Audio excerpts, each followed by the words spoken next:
అలా ఎంతో మంది కాపర్లు మనం చూస్తున్నాం ఈ రోజున. అందుకే సంఘాలు నిర్వీర్యమైపోతున్నాయి, నిస్తేజమైపోతున్నాయి, నిర్జీవమైపోతున్నాయి. విశ్వాసులు దేవుని యందు నిలిచి ఉండలేకపోతున్నారు, బలపడలేకపోతున్నారు. కారణం ఏమిటి?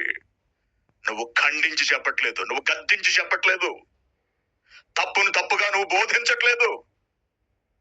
మనుషుల మెప్పు కోరుకుంటున్నారు.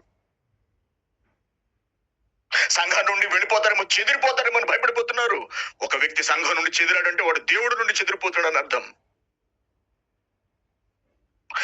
నువ్వు చెప్పకపోతే వాడు పూర్తిగా సర్వనాశనం అయిపోతాడు. అందుకే చెప్పాలి తప్పనిసరిగా. ఒక వ్యక్తి పాపం చేస్తున్నప్పుడు ఆ వ్యక్తిని వేలెత్తి చూపించడం కాదు చేయవలసింది, పాపం ఎంత ప్రమాదకరమైందో చెప్పాలి. అప్పుడు ఆ వ్యక్తితో పాటు అందరూ తెలుసుకుంటారు, పాపానికి దూరంగా జరుగుతారు. నేను చెప్పడం వల్ల ఈ వ్యక్తి నొచ్చుకుంటాడేమో అని కనుక నువ్వు వాక్యాన్ని బోధించడం మానేస్తే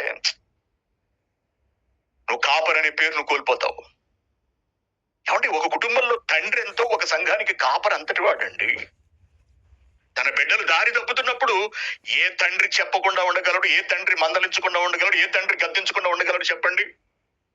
కన్న తండ్రి కాబట్టి కొడతాడు, అవసరమైతే బెల్ట్తో తోలు తీసేస్తాడు పట్టుకుని, ఏంట్రా నువ్వు చేస్తున్నదని. సంఘంలో ఉన్నవాళ్ళు నీ కడుపున పుట్టిన వాళ్ళు కాకపోయినా సంఘ విశ్వాసులు నీ వాక్యము ద్వారా దేవుడు పునర్జన్మింప చేసిన వాడు. దేవుడు వాళ్ళను పునర్జన్మింప చేశాడు వాక్యం ద్వారా. వాళ్ళు నీ బిడ్డలతో సమానం, నీ పిల్లలతో సమానం, నీ కుమార్తెలతో సమానం, నీ కుమారులతో సమానం. వాళ్ళు దారి తప్పుతున్నప్పుడు వాళ్ళను సరైన మార్గంలో పెట్టవలసిన బాధ్యత కాపరిది.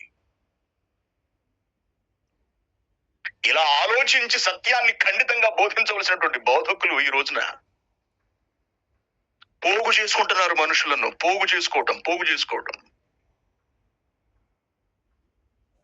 అటువంటి వాళ్ళు కాపర్లు కాలేరు.